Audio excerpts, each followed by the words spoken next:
You've seen it 1,000 times on giveaways, on sweepstakes, on pretty much any contest you can think of. No purchase necessary. It's a phrase we all just kind of skim over, right? But it's not just some boring legal speak. It's actually the result of a really fascinating court battle from way back in 1966 that completely changed the game for marketing. So yeah, that little line of text is there for a very specific reason. It comes from a high-stakes legal showdown between a huge oil company and one very, very determined government official. This is the story of a brilliant marketing idea that was almost shut down for good. All right, so let's set the scene. The year is 1960.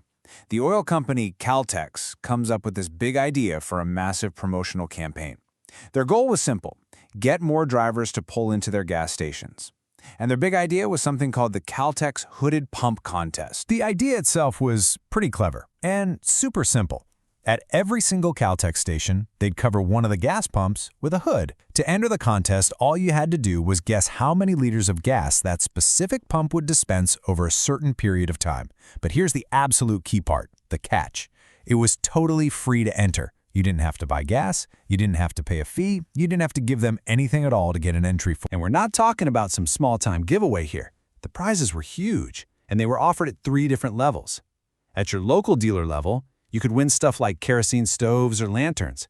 But once you got to the regional and national levels, the stakes got way higher.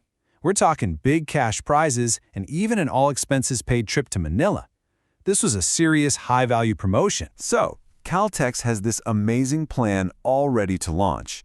Obviously, they need to advertise it and get in touch with the winners, which meant they had to use the mail. And that's where they hit a massive wall. A wall in the shape of one very powerful man, the Postmaster General. And right here you have the heart of the conflict. On one side, you've got Caltex, who needs the Postal Service to make their huge promotion happen. On the other side, you've got the Postmaster General, a guy named Enrico Palomar, whose job is to enforce the law, a law that bans sending anything that even smells like a lottery through the mail. And to him, this contest smelled exactly like a lottery. This is the exact law that stood in their way. The Postal Law had this category called absolutely non-mailable matter, and it made it illegal to use the mail for any lottery, gift enterprise, or similar scheme that was based on chance. The postmaster was absolutely convinced that the hooded pump contest fit that description perfectly. Now, Caltex tried to argue their case, but the postmaster was just not having it. He sent them a letter on December 10, 1960, and it wasn't just a no, it was a direct threat. He said that if they went ahead with the contest, a fraud order would be issued against them. I mean, that's a huge deal. It would have been a public relations nightmare and would have crippled the company's ability to use the mail for anything. So Caltex was backed into a corner. They couldn't just launch the contest and risk total disaster. So they made a really clever legal move. They filed for something called declarative relief. The best way to think about it is like asking a referee to make a call before the play even happens.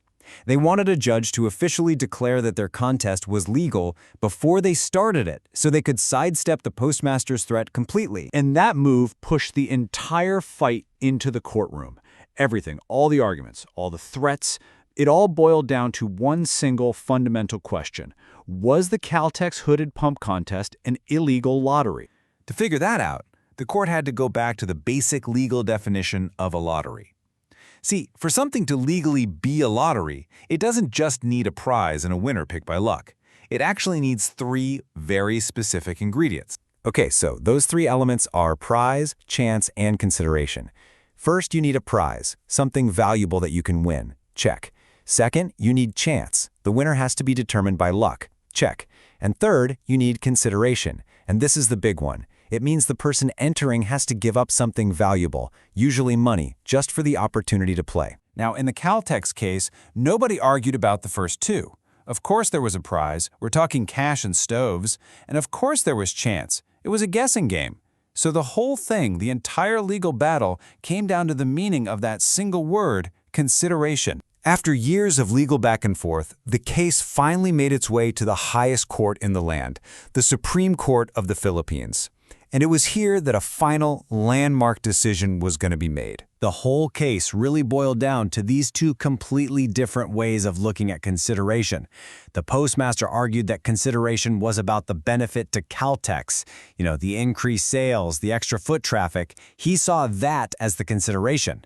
But the court, they looked at it from the other side. They said, no, consideration is about the cost to the person entering. What did they have to give up? And the court's final ruling was crystal clear. They said the real test isn't what the sponsor gains, it's what the participant has to pay or give up. Did the contestant have to part with something valuable for a chance to win? For the Caltex contest, the answer was a definite no. Anyone could walk in and get a form for free. But hold on, the postmaster had one more card up his sleeve. Remember how the law also bans something called a gift enterprise? He argued that, okay, maybe it's not a lottery, but it could still be an illegal gift enterprise. Was he onto something here? To figure this out, the court pulled out this really cool legal principle called nascitur associis. It's a Latin phrase, but the idea is actually super simple. It just means a word is known by the company it keeps. You can figure out what a confusing word in a law means by looking at the other words it's hanging out with. So the court looked at the postal law again. Since the term gift enterprise was sitting right there next to the word lottery, they ruled that it must share the same essential DNA. And what does that mean? It means a gift enterprise must also have prize, chance, and, you guessed it, consideration. Since the Caltex contest was missing that key ingredient, it couldn't be a banned gift enterprise either. And that was that. Game over. With that final point settled, Caltex won its case. But the impact of this decision was so much bigger than just one company's promo contest. It created a legal legacy that all of us still live with today. The final definitive judgment in the case of Caltex versus Palomar was handed down in 1966. That year marks the exact moment the legal landscape for marketing and promotions was changed forever. So if there's one key takeaway from all of this, it's this. The legal test for a lottery is all about what the person entering pays. It has nothing to do with what the company sponsoring it gains. If there's no cost to enter, it's not a lottery. Simple as that. And this ruling had this massive domino effect. First, it established that free-to-enter contests are perfectly legal.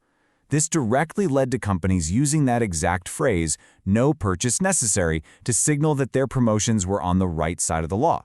It shaped decades of marketing, and it created this really important line in the sand, protecting people from real gambling schemes while still allowing for fun, legitimate promotions. So the next time you see no purchase necessary, you'll know it's not just some throwaway legal phrase. It's the living legacy of a hooded gas pump, a really stubborn postmaster, and a landmark court case from 1966. It kind of makes you wonder, doesn't it? What's the fine print we're all ignoring today? In our app's terms of service or our data privacy agreements, that's going to be at the center of the next huge court case that completely changes our world.